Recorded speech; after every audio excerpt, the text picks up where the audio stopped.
Hello, my name is Mark Weatherford, and I'm the Chief Strategy Officer at the National Cybersecurity Center.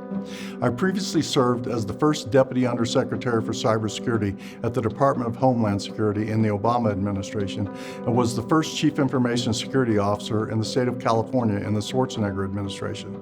I also served as Colorado's first Chief Information Security Officer under both Governor Bill Owens and Governor Bill Ritter. The challenges of misinformation and disinformation are everywhere today. And while the recent Russian misinformation campaigns to distract American voters and the ongoing fake news about COVID-19 are front and center, they're only the most visible. History is rife with fake news, everything from Sasquatch to the Flat Earth Society and aliens from Mars to the Pigman. Someone is always out there looking for new ways to exploit those people willing to listen. You may remember the Twitter incident in 2013 when hackers compromised the Associated Press Twitter account and tweeted that there had been explosions at the White House.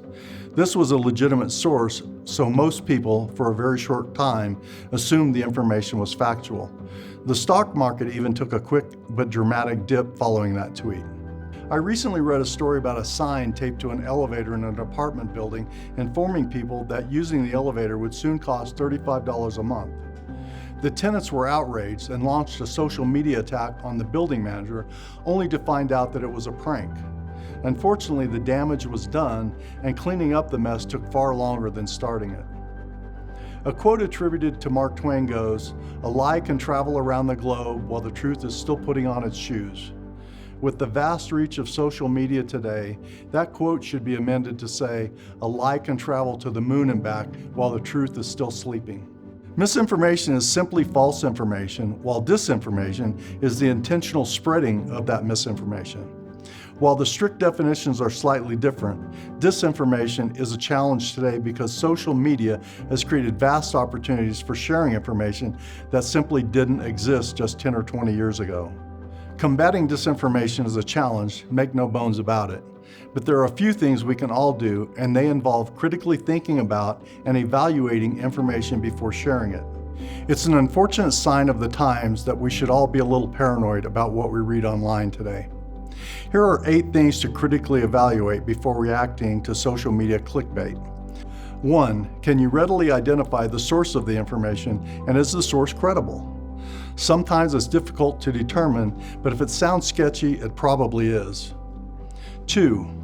Are there multiple sources providing the same information, or is it just one lone enlightened source? That's a red flag. 3. Does it evoke a strong emotional response?